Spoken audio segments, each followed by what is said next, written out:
है पानी पर लिखी कहानी और मैं हूं आपके साथ रश्मि कुकरेती। दोस्तों, इस कार्यक्रम में आज जो कहानी हम आपके लिए लेकर आए हैं उसका नाम है बूट पॉलिश और ये कहानी लिखी है संजीव जायसवाल संजय जी ने। तो आइए सुनते हैं ये कहानी बूट पॉलिश। सूरज जैसे चमकेंगे देखे है साडी अखियां ने है सपने अंबरांदे ए सपने अंबरांदे बूंद बूंद जोड़ेंगे पल पल दूर दूर बह जाएंगे फिर ना समंदरा दे फिर ना समंदरा दे ऐसी ऐसे खड़े है जाना पड़े ना कम हमको तो ऐसी सिद्धते अड़े जनूनी बड़े ऐ दिल के नबूल एक जिंदगी मेरी सौ ख्वाहिशा एक तुम्हें पूरी कराऊं एक जिंदगी मेरी सौ ख्वाहिशा एक तुम्हें पूरी कराऊं एक जिंदगी मेरी सौ ख्वाहिशा मुश्किल हमें रोकना। सोहन घबराए हुए कक्षा के भीतर घुसा ही था कि कक्षाध्यापक शास्त्री जी की कड़कदार आवाज सुनाई पड़ी। ए, तुम इतनी देरी से क्यों आ रहे हो? सर, माँ की तबीयत बहुत खराब हो गई थी, उनके लिए दवाई लेने चला गया था, सोहन ने सहमते हुए बताया। तब तो फीस जमा कराने के लिए भी पैसे तुम्हारे पास नहीं बचे होंगे, शास्त्री जी ने उसे घूरा। हाँ जी। जी के बच्चे रोज रोज नए नए बहाने गढ़ता है, आज अपनी माँ को ही बीमार कर दिया। झूठ बोलते हुए शर्म नहीं आती तुझे? शास्त्री जी ने जोर से डपटा। सर, मैं झूठ नहीं बोल रहा, मेरा विश्वास कीजिए। सोहन रुआंसा हो उठा। तुम्हारा विश्वास तो मैं पिछले 2 महीने से कर रहा हूं, लेकिन अब और नहीं कर सकता। चुपचाप कक्षा से बाहर निकल जाओ और फीस जमा करने के बाद ही वापस आना, समझे? शास्त्री जी ने 2 टूक फैसला सुनाया। सोहन की आंखें छलछला आईं। वो कक्षा से बाहर निकल गया और काफी देर तक सड़कों पर भटकता रहा।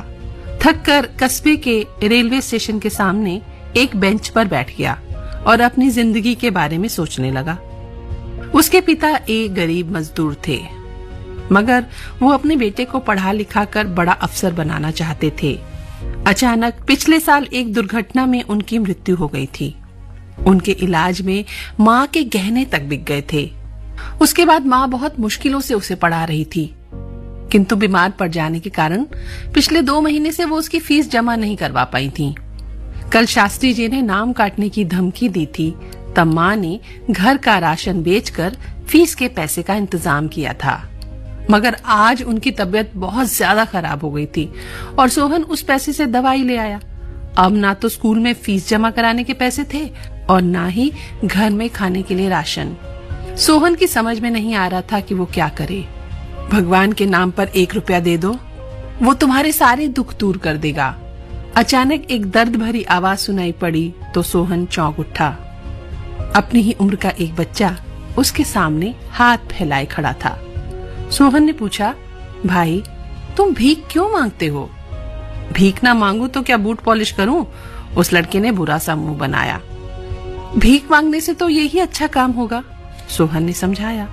क्या खाक अच्छा होगा? उस लड़के ने एक बार फिर मुंह बनाया, बोला, बूट पॉलिश भी कर चुका हूं, मगर उसमें तो इससे आधे पैसे भी नहीं मिलते। इतना कहकर वो आगे बढ़ गया, लेकिन उसके शब्द सोहन के कानों में गूंजने लगे। उसमें तो इससे आधे पैसे भी नहीं मिलते, इसका मतलब कम सही, मगर बूट पॉलिश में पैसे तो मिल जाते हैं। उसने एक निश्चय कर लिया, वो बूट पॉलिश करके पैसे कमाएगा और स्कूल की फीस भरेगा, मगर इसके लिए तो पॉलिश और ब्रश खरीदने होंगे। माँ के पास तो अब राशन खरीदने के लिए भी पैसे नहीं थे। सोहन की आंखें अपनी मजबूरी पर एक बार फिर छलछला आईं। अचानक उसे याद आया कि पिछले साल वो दौड़ में प्रथम आया था, तो इनाम में उसे चांदी का कप मिला था। शाम को उसने वो कप बेचकर पॉलिश और ब्रश खरीद लिया। अगले दिन वो रोज की तरह स्कूल जाने के लिए निकला और स्टेशन पहुंच गया। उसे लगा कि यहाँ पॉलिश करने से कस्बे के लोग उसे पहचान जाएंगे और फिर स्कूल तक खबर पहुंच जाएगी। इससे दूसरे बच्चे उसे परेशान कर सकते हैं। वो वहीं इंतजार करने लगा। थोड़ी ही देर में एक ट्रेन आ गई और सोहन उसके डब्बे पर सवार हो गया। ठहर जरा ओ जाने वाले, ठहर जरा ओ जाने वाले, बाबू मिस्टर गोरे काले, कब से बैठे आस लगाए, हम वाले पालिश वाले, हम वाले पालिश वाले। ठहर जरा ओ जाने वाले, बाबू मिस्टर गोरे काले, कब से बैठे आस लगाए, हम वाले पालिश वाले, हम वाले पालिश वाले। ठहर जरा ओ जाने वाले।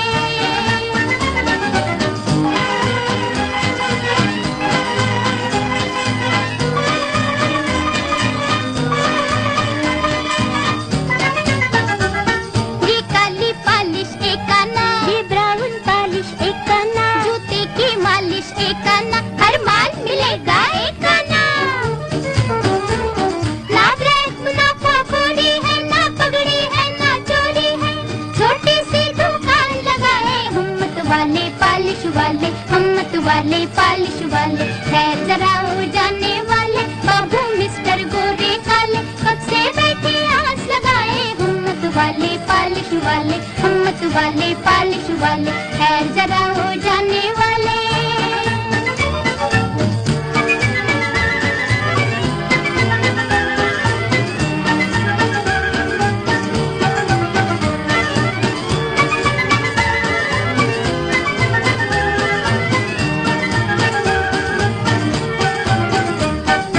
मेहनत का फल मीठा मीठा, हाँ भाई हारे, भाग किसी का रूठा झूठा, ना भाई नारे, मेहनत की एक रूखी रोटी, हाँ भाई हारे, और मुफ्त की दूध मलाई, ना भाई नारे। लाने जो फूकट्टी खाए, लाने जो हराम की खाए, हम वाले पालिश वाले, हम वाले पालिश वाले। ठहर जरा हो जाने वाले, बाबू मिस्टर गोरे काले, कब से बैठे आस लगाए, हम वाले पालिश वाले, हम वाले पालिश वाले। ठहर जरा हो जाने वाले।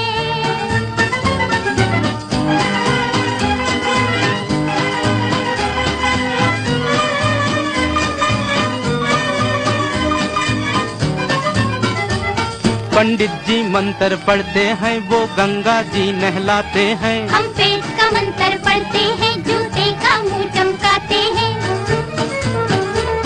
पंडित को 5 चवन्नी है, अपनी तो एक ही कन्नी है, फिर भेदभाव ये कैसा है, जब सबको प्यारा पैसा है। ऊंच नीच कुछ समझ न पाए, हम वाले पालिश वाले, हम वाले पालिश वाले। ठहर जरा हो जाने वाले, बाबू मिस्टर गोरे काले, कब से बैठे आस लगाए, हम वाले पालिश वाले, हम वाले पालिश वाले। ठहर जरा हो जाने वाले। बूट पॉलिश करवा लो, बूट पॉलिश, बूट पॉलिश। उसने आवाज लगानी शुरू कर दी। ए लड़के, ठीक से पॉलिश कर भी पाते हो या नहीं? एक आदमी ने पूछा। बाबूजी चिंता बिल्कुल मत करिए, जूते को शीशे की तरह चमका दूंगा, लेकिन 5 रुपए पड़ेंगे, सोहन ने बोला। अगर जूते नहीं चमके तो एक भी पैसे नहीं दूंगा। हाँ, उस आदमी ने कड़क आवाज में कहा। सोहन ने उसके गंदे जूतों को देखा। एक पल के लिए उसका मन हिचकिचाया, परंतु अगले ही पल उसने निश्चय किया कि वो मेहनत से नहीं घबराएगा। वो जूते चमकाने में जुट गया। 5 मिनट के अंदर उन जूतों की शक्ल बदल गई। अरे वाह, तुम्हारे हाथों में तो जादू है। उस आदमी ने 5 का नोट निकालकर सोहन को पकड़ा दिया। अगले 3 स्टेशनों तक सोहन की 35 रुपए की कमाई हो गई थी। सोहन वहीं उतर गया। वो एक बहुत बड़ा स्टेशन था। वहां 1 घंटे के बाद उसके कस्बे की ट्रेन आती थी। सोहन ने देखा उस स्टेशन पर भी कई बच्चे भीख मांग रहे थे। सोहन की समझ में नहीं आ रहा था कि ये बच्चे मेहनत करने के बजाय भीख क्यों मांग रहे हैं। वापसी में सोहन की 25 रुपए की और कमाई हो गई। अब वो बहुत खुश हुआ।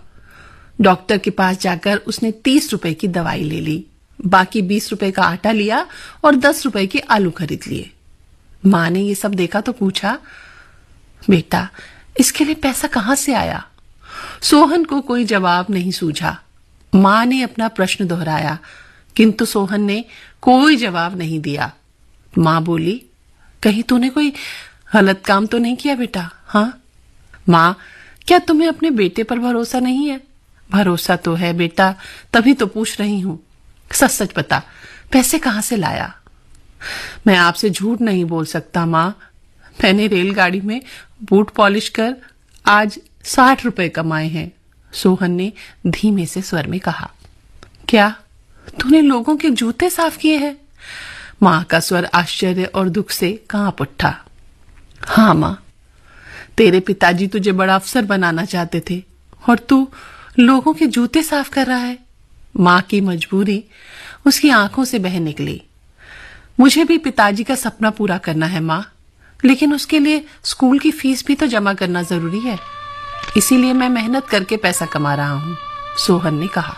बेटा, मैं मेहनत मजदूरी करके तेरी फीस जमा कर दूंगी, तू तो बस अपनी पढ़ाई पर ध्यान दे। माँ ने सोहन के सर पर हाथ फेरा। पहले तुम ठीक तो हो जाओ, फिर जो चाहे करना, तब तक तो मुझे काम करने दो।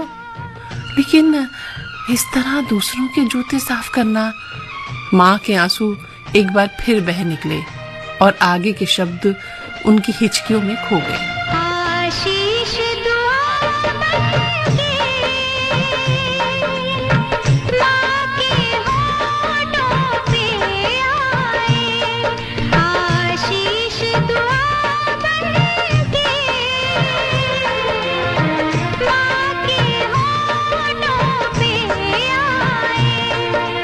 भाई भाई का रिश्ता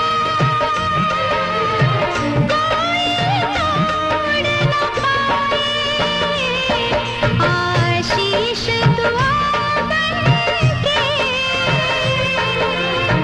माँ के होठों पे आए।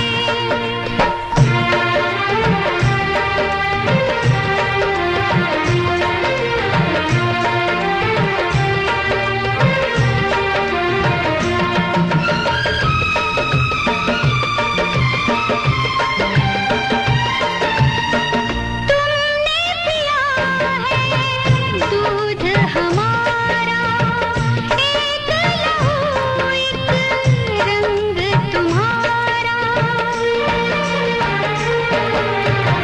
तुमने पिया है दूध हमारा एक लहू एक रंग तुम्हारा। हमने दिया ममता का उजाला, तुमको बड़े ही प्यार से पाला। दो सांसों के जलते दिए को जब ना कोई बुझाए, आशीष दुआ बनके माँ के होठों पे आए। भाई भाई का रिश्ता कोई तोड़ न पाए, आशीष दुआ बनके माँ के होठों पे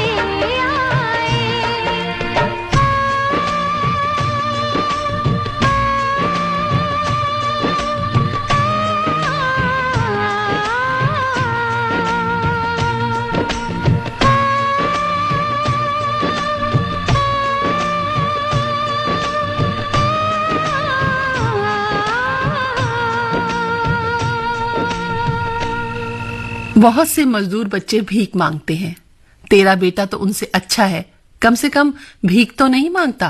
कहते कहते सोहन भी रो पड़ा। मेरे लाल, तू उनसे नहीं बल्कि सबसे अच्छा है। माँ ने सोहन को खींचकर अपने कलेजे से लिपटा लिया और फफक फफक कर रोने लगी। सोहन के आंसू भी उसके दामन को भिगोने लगे।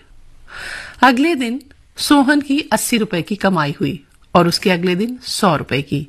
उसे लग रहा था कि वो सप्ताह भर में ही फीस भर के पैसे जमा कर लेगा। सोहन जिस स्टेशन पर वापसी की ट्रेन की प्रतीक्षा करता था, वहां उसने देखा कि कई बच्चे भीख मांगते हैं।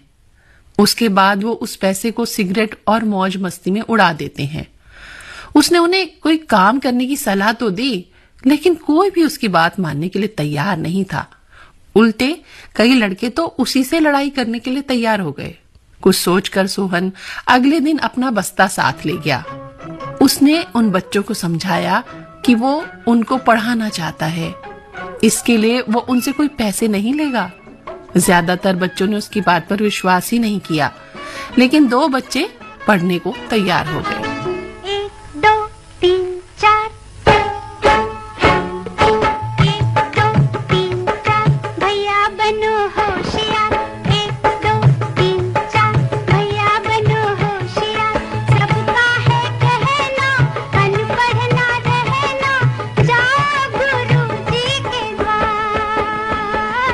1 2 3 4 भैया बनो होशियार। सबका है कहना अनपढ़ ना रहना, जाओ गुरु जी के द्वार। 1 2 3 4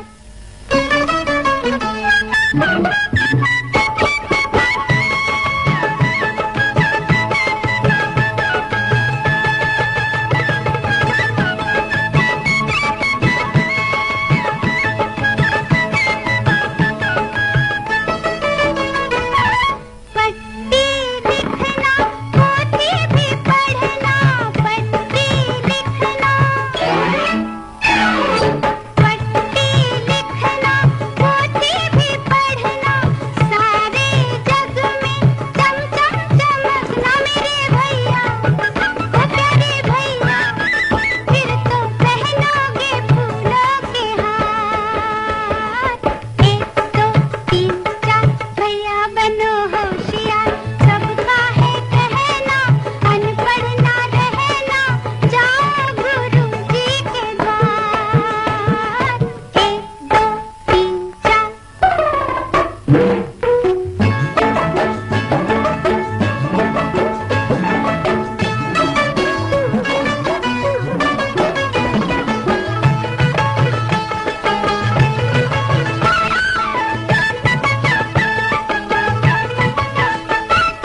शैतानी तुम ज्यादा ना करना, शैतानी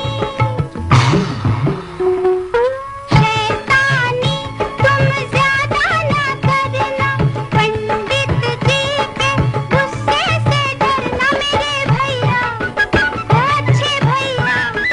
नहीं तो खाओगे बेटों की मार। 1 2 3 4 भैया बनो होशियार। सबका है कहना अनपढ़ ना रहना, जाओ गुरु जी के द्वार। 1 2 3 4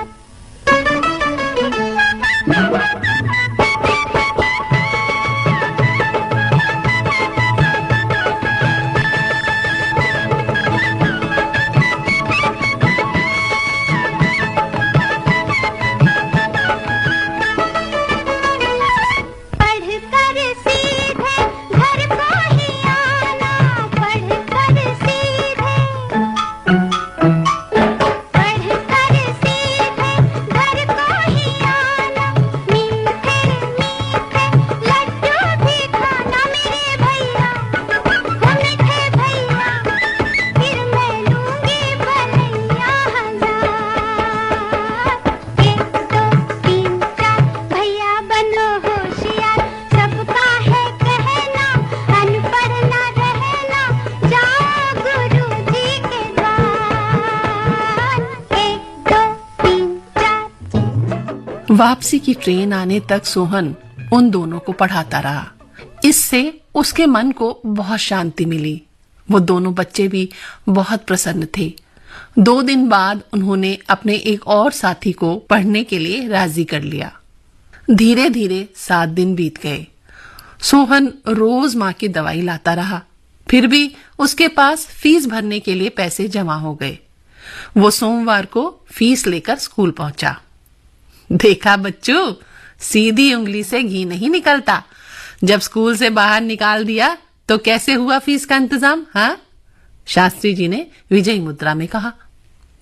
सोहन ने उनकी बात का कोई उत्तर नहीं दिया और चुपचाप पढ़ता रहा। मां की तबीयत भी काफी ठीक हो गई थी, मगर अभी भी उनकी हालत ऐसी नहीं हुई थी कि वो मजदूरी करने जा सके। इसलिए सोहन ने सोचा कि वो छुट्टियों में भी बूट पॉलिश करने जाया करेगा ताकि घर का खर्चा चलता रहे। अगले रविवार वो बूट पॉलिश करते हुए उस स्टेशन तक पहुंच गया जहां से वापसी की ट्रेन मिलती थी। वो देखो, वो आ गया। हाँ, यही है वो लड़का। शोर मचाते हुए कई लड़के उसकी ओर दौड़े। शोर सुनकर सोहन घबरा गया। उसने वहां से भागने की सोची।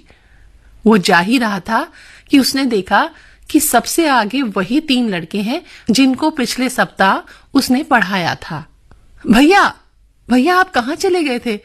हम लोग रोज आपको इस गाड़ी में ढूंढते थे, एक लड़के ने बोला।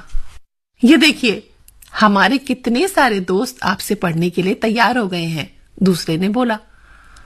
आपने जो हमें अ आ इ ई पढ़ना सिखाया था वो सब हमने इन लोगों को भी सिखला दिया है, तीसरे ने कहा। अरे वाह, तुम तो बहुत अच्छे हो। सोहन की आवाज खुशी से कांप उठी।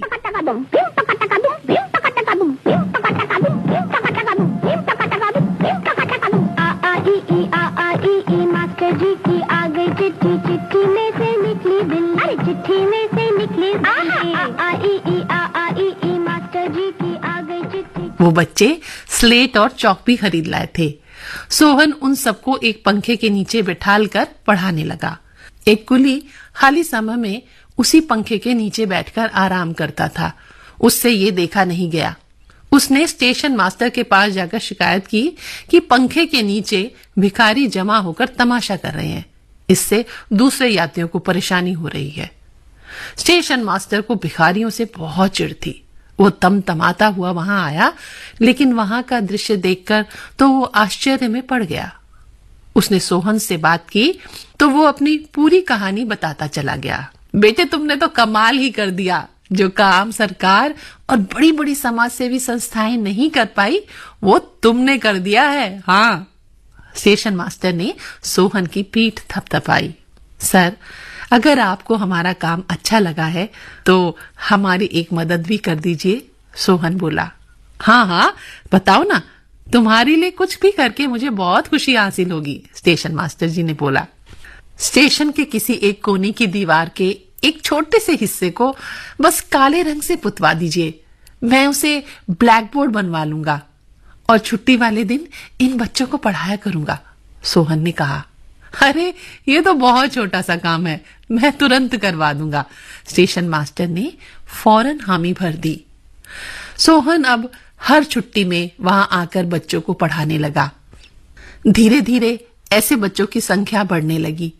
भीख मांगने वाले बच्चों के अलावा स्टेशन पर फेरी लगाने वाले, सामान बेचने वाले कई बच्चे भी उसके पास आकर पढ़ने लगे। लिखो पढ़ोगे तो आगे बढ़ोगे, सितारों से ऊंचा तुम्हारा होगा नाम। लिखो पढ़ोगे तो आगे बढ़ोगे, सितारों से ऊंचा तुम्हारा होगा नाम। समझे ना?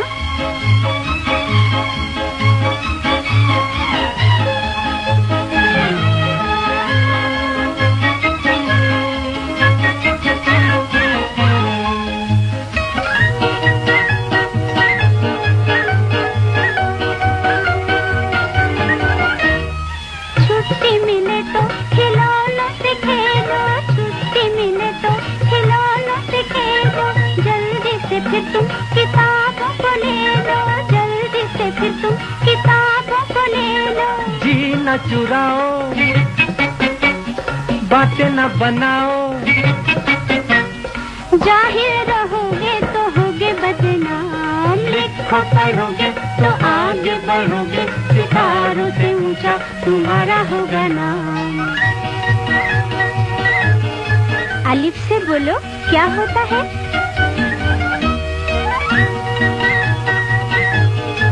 उल्लू। ईमान।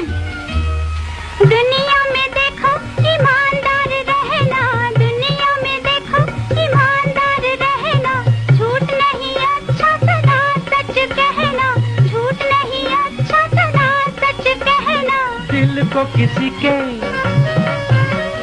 तुम न दुखाना, ऐसी ही नेकी करो सुबह शाम, लिखो पढ़ोगे तो आगे बढ़ोगे, सितारों से ऊंचा तुम्हारा होगा नाम। अच्छा बोलो, बा से क्या होता है?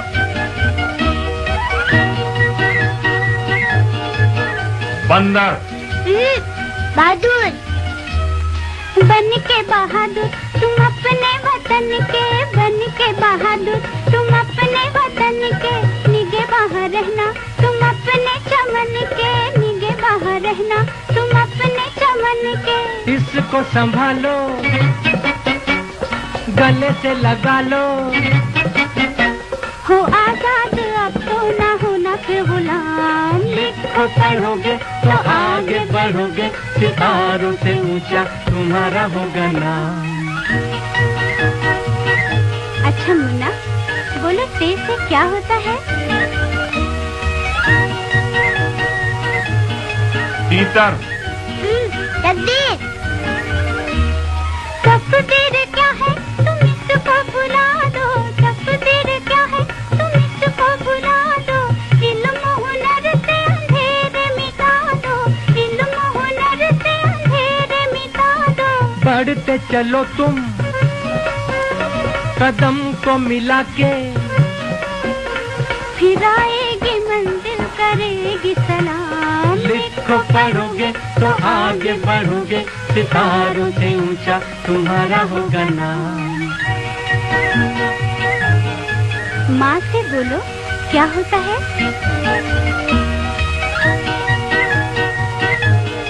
मुर्गा। मजदूर।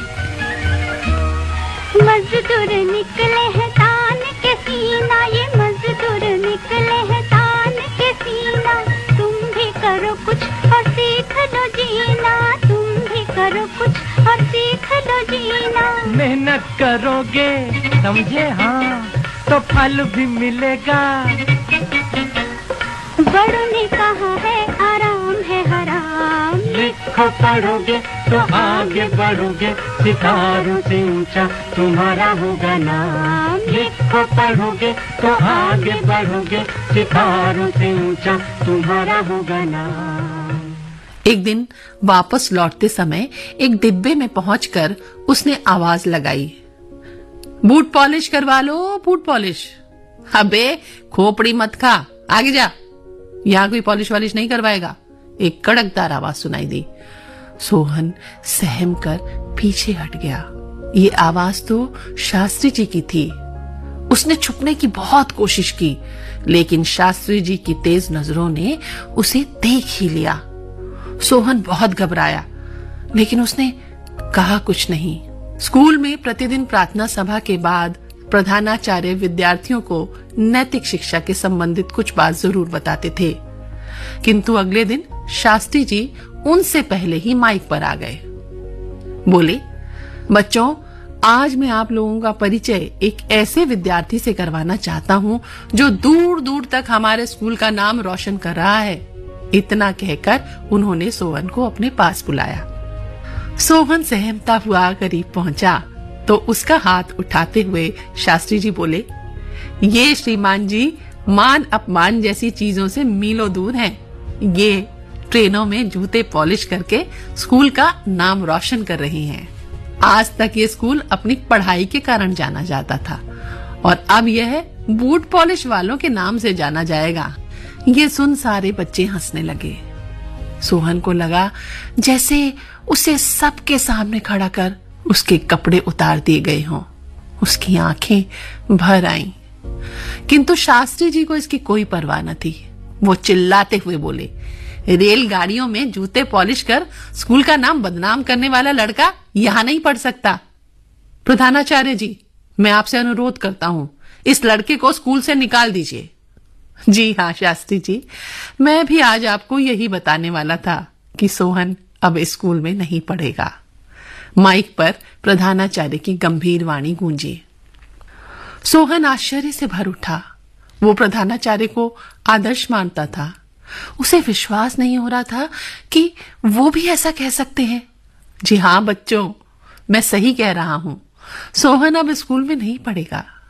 इतना कहकर उन्होंने वहां जमा बच्चों पर एक दृष्टि डाली और बोले, क्योंकि उसकी पढ़ाई का पूरा खर्चा उठाने की जिम्मेदारी देश के एक बहुत बड़े स्वयंसेवी संगठन ने ली है। बच्चों, हमें अपने इस होनहार विद्यार्थी पर गर्व है और आप सबको भी अपने इस साथी पर गर्व होना चाहिए। ये आप क्या कह रहे हैं सर? शास्त्री जी को अपने सुने पर विश्वास नहीं हुआ। शास्त्री जी, एक अध्यापक का फर्ज होता है कि वो अपने विद्यार्थियों का जीवन संवारे, लेकिन आपने तो अपने विद्यार्थियों का जीवन बर्बाद करने में कोई कसर ही नहीं छोड़ी थी। फीस जमा न करने के कारण उसे कक्षा से ही निकालने की धमकी दे दी, जबकि पूरे देश में गरीब बच्चों को मुफ्त शिक्षा देने का कानून लागू है। इतना कहकर वो पल भर के लिए रुके, फिर बच्चों की तरफ देखते हुए बोले, सोहन के सामने दो रास्ते थे।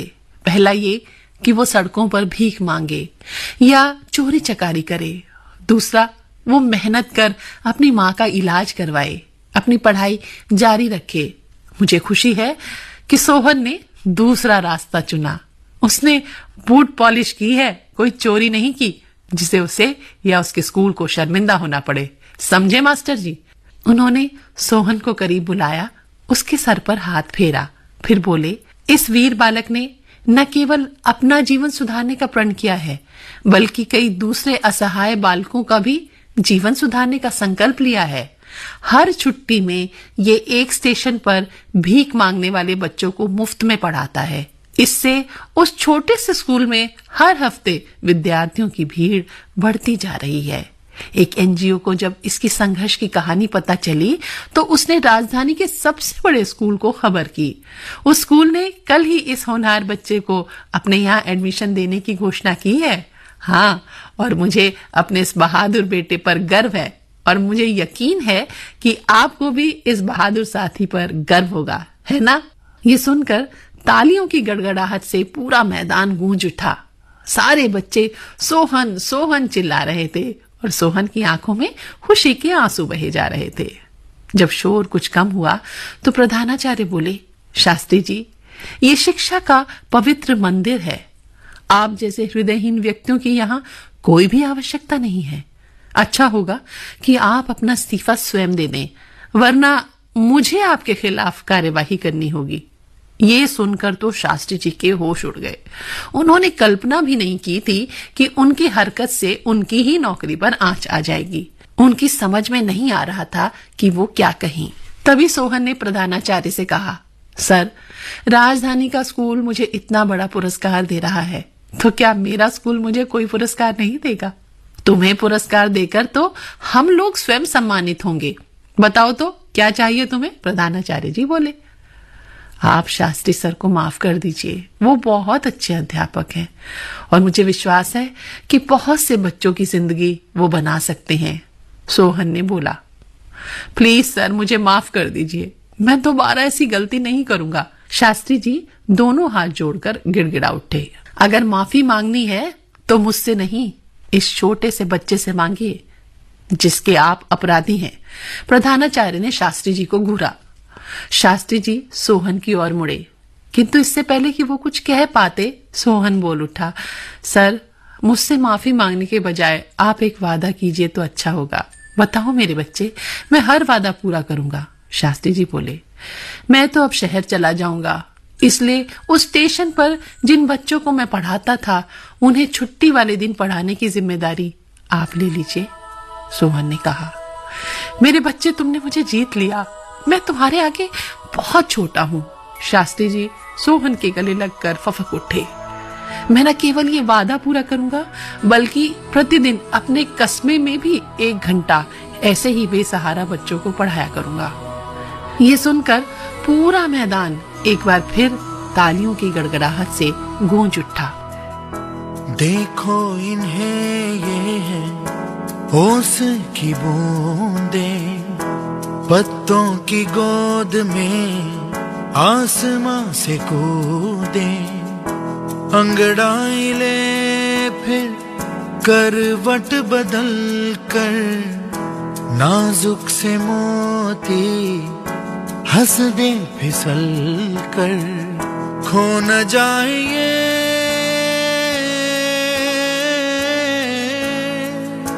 तारे ज़मीं पर।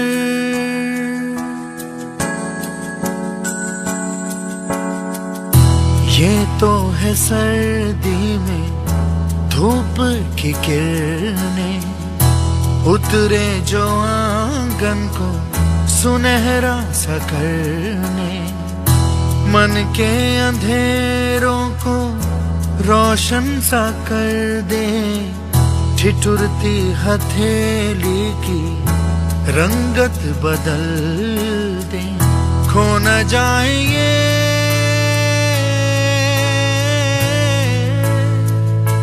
तारे ज़मीं पर।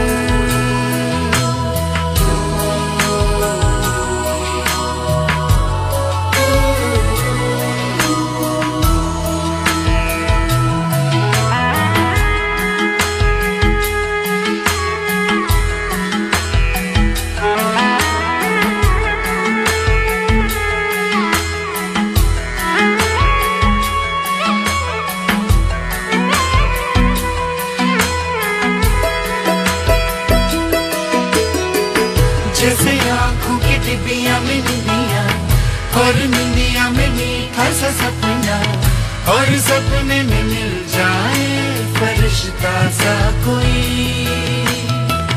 जैसे रंगों भरी पिचकारी, जैसे तितलियां फूलों की क्यारी, जैसे बिना मतलब का प्यारा रिश्ता हो कोई। ये तो आशा की लहर है, ये तो उम्मीद की सहर है, खुशियों की लहर है, खो न जाए ये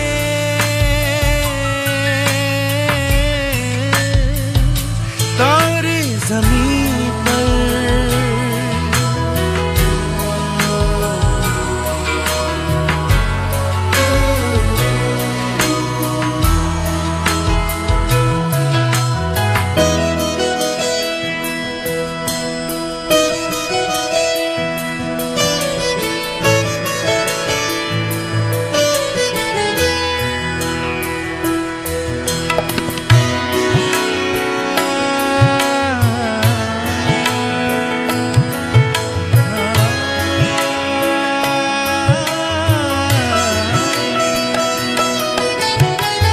देखो रातों के सीने पे ये तो झिलमिल किसी लौ से उगे हैं, ये तो अंबिया की खुशबू है बागों से बह चले।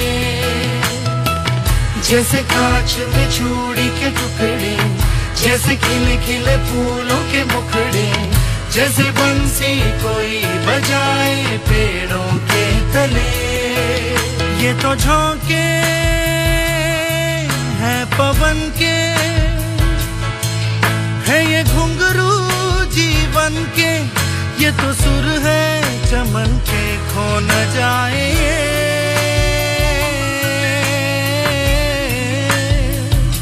तारे ज़मीं पर।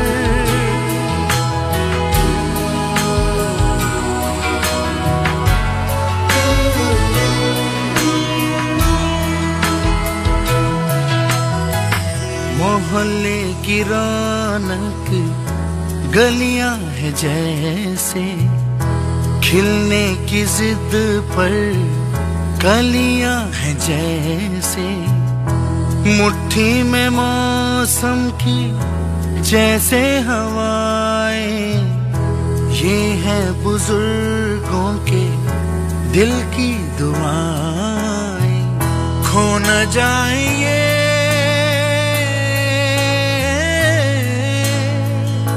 तारे ज़मीं पर।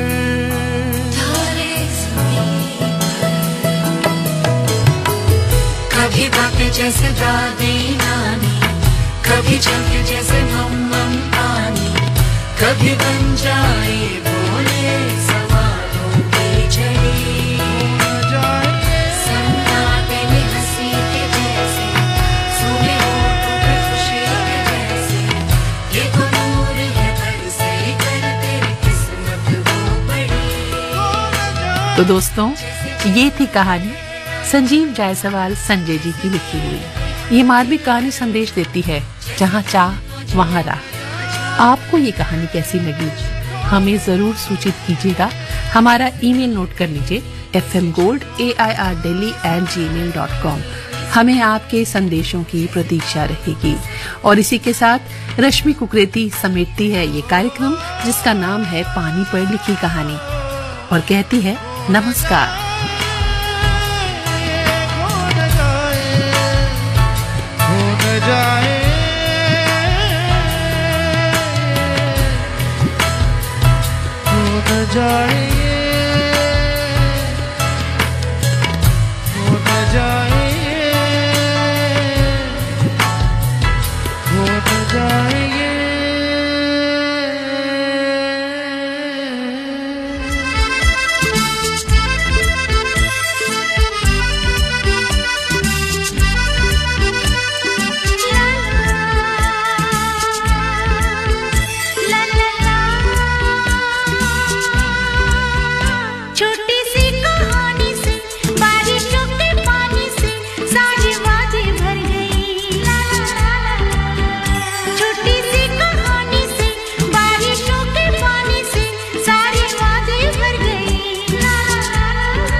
ये है आकाशवाणी और आप सुन रहे हैं गोल्ड 100.1 पर।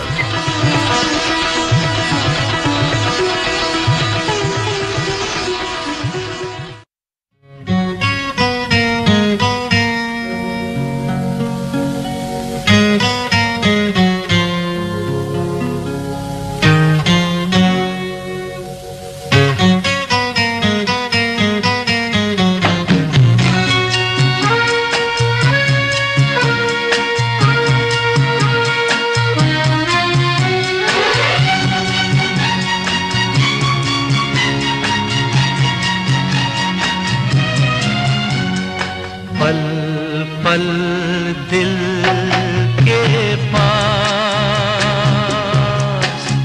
तुम रहती हो, पल पल दिल के पास तुम रहती हो। जीवन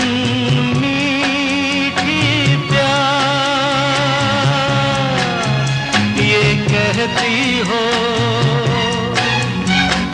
पल पल दिल के पास तुम रहती हो।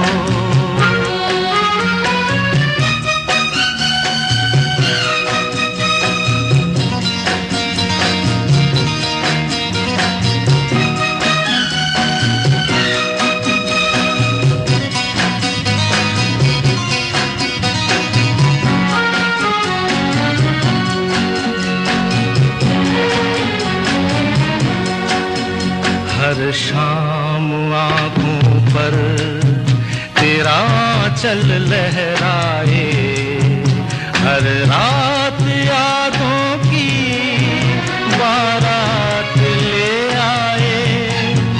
मैं सांस लेता हूँ तेरी खुशबू आती है, एक महका महका सा पैगाम लाती है। मेरे दिल की धड़कन भी तेरे गीत गाती है, पल पल दिल के पास तुम रहती हो।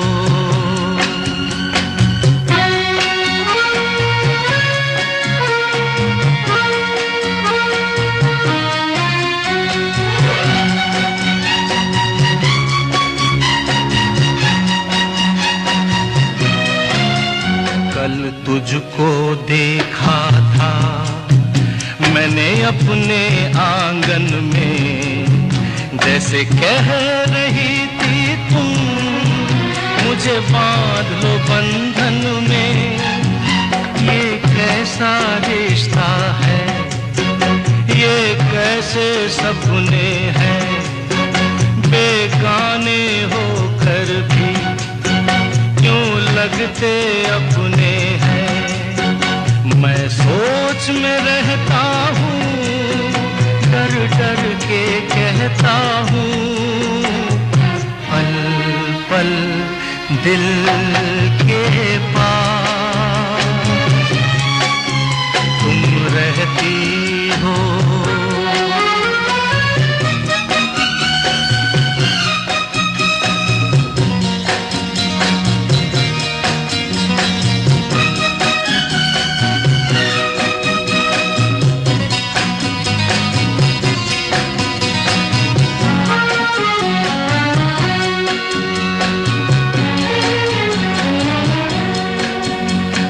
सोचोगी क्यों इतना मैं तुमसे प्यार करूं, तुम समझोगी दीवाना मैं भी इकरार करूं। दीवानों की ये बातें दीवाने जानते हैं, जलने में क्या मजा है